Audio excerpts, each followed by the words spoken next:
देखिए, आज हम समझने वाले हैं multi stage amplifier. Multi stage amplifier में जो कैस्केड एम्पलीफायर है उनको हम समझने वाले हैं। तो एम्पलीफायर को हम कैस्केड क्यों करते हैं, इसका क्या कारण है? तो इसका कारण ये है कि एम्पलीफायर को कैस्केड में इसलिए कनेक्ट किया जाता है ताकि हमें लार्ज गेन बैंडविड्थ मिल सके। जैसा यहाँ देखिए बता रखा है कि इसमें लार्ज गेन बैंडविड्थ के लिए, गेन बैंडविड्थ प्रोडक्ट को बढ़ाने के लिए हम इसे कैस्केड करते हैं। कैस्केड का मतलब ये है कि एक एम्पलीफायर का जो आउटपुट है वो दूसरे का इनपुट बनता है। कैस्केड का अर्थ है एक के आगे एक एम्पलीफायर लगा हुआ है, एक का आउटपुट दूसरे का इनपुट बनता है। एक ये भी चीज़ इम्पोर्टेंट है कि जब एम्पलीफायर को कैस्केड किया जाता है तो उनके बीच में प्रॉपर इम्पीडेंस मैचिंग होनी चाहिए। अगर इम्पीडेंस मैचिंग नहीं होती है तो डिस्टॉर्शन होगा।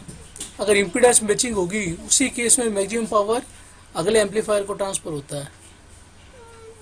तो ये इसमें इम्पोर्टेंट चीज़ है।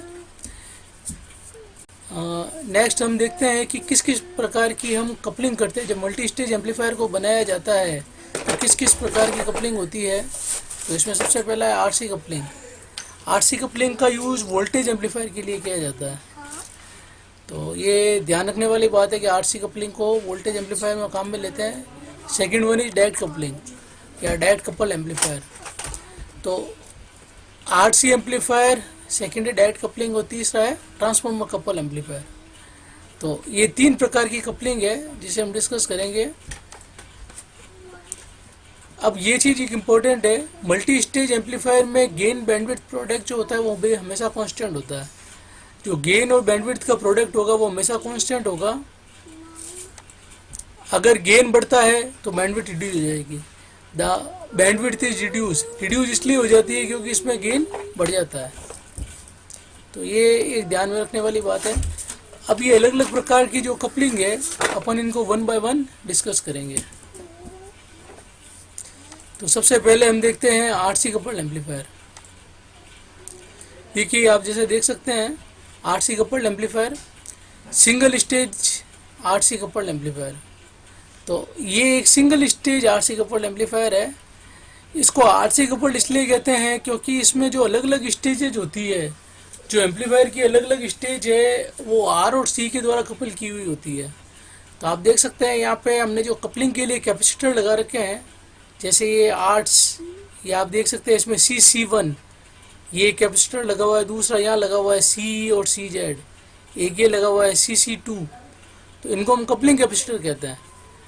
तो ये CC1, CC2 और CE या CZ। अब इसमें ये चीज़ इम्पोर्टेंट है, CC1 या CC2 इनको कपलिंग या डीसी ब्लॉकिंग कैपेसिटर कहते हैं। इसमें मेन समझने वाली बात ये है कि इन कैपेसिटर का रोल ये है कि डीसी को ब्लॉक कर देंगे, केवल एसी को पास करेंगे। इनकी वैल्यू बहुत हाई होती है, वेरी वेरी हाई। इसके अलावा जब इनकी वैल्यू हाई होती है तो हमें ये पता है कि जो इनका इम्पीडेंस होता है वो बहुत लो होता है। तो एसी के लिए इनका इम्पीडेंस बहुत लो होता है और ये शॉर्ट सर्किट की तरह काम करते हैं। एसी के लिए शॉर्ट सर्किट और डीसी के लिए ओपन सर्किट की तरह काम करते हैं। तो ये मेन कारण है कि हम इन्हें यूज करते हैं ये।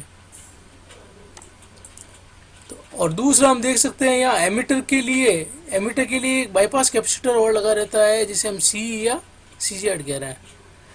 तो आप इसमें नेक्स्ट मैंने स्लाइड में जैसे बताया है, ये देखिए आप इसमें ये जो एमिटर रेजिस्टेंस है इसके अक्रॉस हमने एक कैपेसिटर लगाया है जिसे हम बाईपास कैपेसिटर कहते हैं। यहाँ से जो करंट आ रही है इसमें एसी और डीसी दोनों कंपोनेंट होते हैं। एसी कंपोनेंट भी होता है और डीसी कंपोनेंट भी होता है। पर जैसा हमें पता है कि जो कैपेसिटर होता है हाई कैपेसिटर डीसी को ब्लॉक कर देता है। तो ये डीसी को ब्लॉक करेगा और एसी को पास करेगा, इसलिए यहाँ पे IAC लिखा हुआ है। और यहाँ पे जो रेजिस्टेंस है जो पूरी एसी होगी, क्योंकि एसी के लिए शॉर्ट सर्किट की तरह व्यवहार करता है, इसलिए पूरी एसी इसमें से चली जाएगी और केवल जो डीसी कंपोनेंट है वो इसमें से पास होता है। तो जब डीसी कंपोनेंट पास होता है तो इस पर जो वोल्टेज ड्रॉप है जो एसी के कारण जो वोल्टेज ड्रॉप होगा वो जीरो हो जाएगा, और केवल डीसी के कारण से इस पे वोल्टेज ड्रॉप होता है। तो हम देख सकते हैं कि जैसे ही सिग्नल इसमें जाता है तो नेगेटिव फीडबैक, अगर सपोज कीजिए कि जो ये पूरा एसी सिग्नल भी इसमें जाता तो उस केस में नेगेटिव फीडबैक बढ़ जाता और गेन डिक्रीज हो जाता।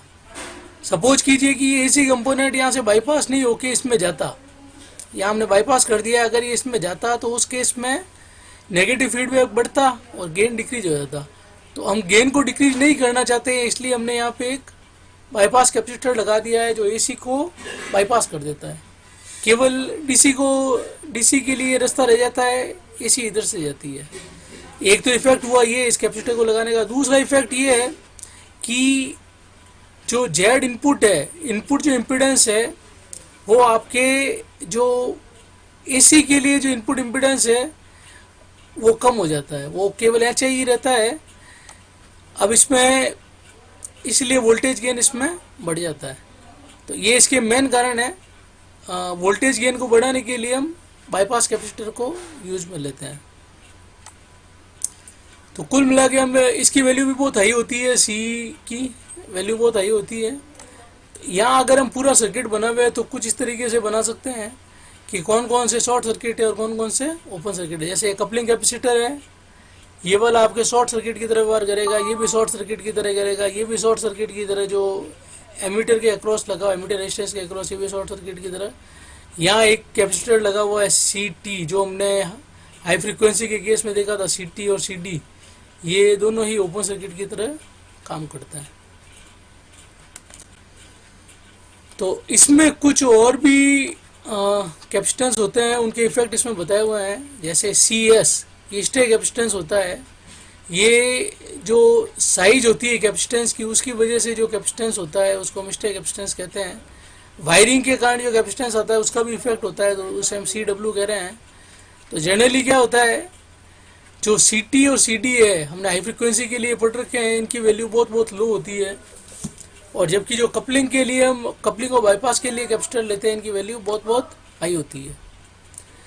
नेक्स्ट, हमने जितने भी कैपेसिटर है उनके कारण जो अलग अलग फ्रिक्वेंसी पे इफेक्ट पड़ रहा है, ये हमने देखा है।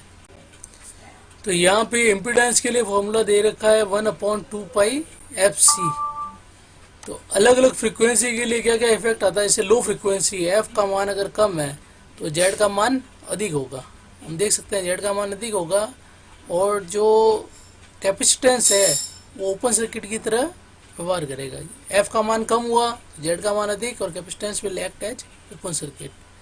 गेन कम होगा इन कैपेसिटेंस के कारण। ये तो लो फ्रिक्वेंसी के लिए हो गया। जब मॉडरेट फ्रिक्वेंसी है तो उस केस में जेड सी की वैल्यू कैपेसिटेंस पर निर्भर करती है। तो हम ये देख सकते हैं कि मॉडरेट फ्रिक्वेंसी है तो उस केस में ये जो कैपेसिटेंस होते हैं ये शॉर्ट सर्किट की तरह व्यवहार करते हैं, और ये जो शॉर्ट सर्किट की तरह व्यवहार करते हैं, और ये जो दूसरे जो कम कैपेसिटेंस है ये ओपन सर्किट की तरह व्यवहार करते हैं।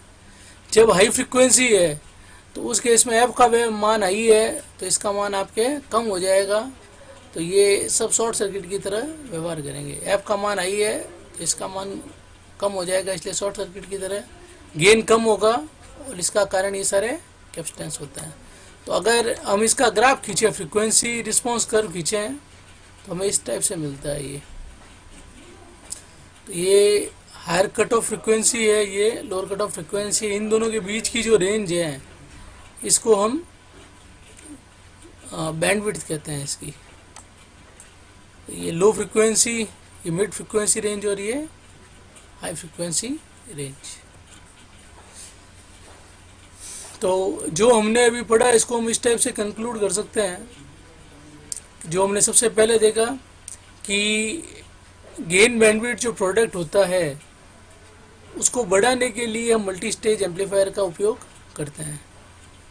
ठीक है, इसको ऑडियो फ्रिक्वेंसी वोल्टेज एम्पलीफायर भी कहते हैं। फ्रिक्वेंसी रेंज इसकी ये होती है आपके 20 to 20 kilohertz. Single stage amplifier में एक ये भी गड़बड़ होती है कि इसमें 180 का फेज शिफ्ट आ जाता है, अगर हमें टोटल प्रॉपर वेव चाहिए तो 2 लगाने पड़ेंगे जब 360 का आएगा।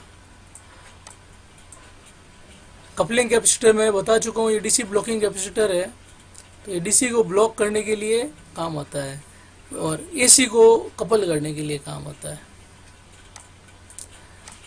और एमीटर रेजिस्टेंस का जैसे मैं आपको बता चुका हूँ, एमीटर रेजिस्टेंस के क्या उपयोग है। एक तो ये गेन को बढ़ाता है, नेगेटिव फीडबैक को कम करता है और एसी को बाईपास कर देता है ये। तो ये हम देख सकते हैं इसमें। In an amplifier for better performance RE and CE combination is use होता है। अलग अलग कॉम्बिनेशन यूज करते हैं हम। फ्रीक्वेंसी रिस्पॉन्स कर्व हमने देख ही लिया है इसमें। ये इसमें फॉल ऑफ गेन होता है सबसे पहले लो फ्रीक्वेंसी पे। इसके लिए कपलिंग कैपेसिटर जिम्मेदार होते हैं। जो मिड फ्रीक्वेंसी रेंज है इसमें सारे कैपेसिटर रोल में आएंगे आपके।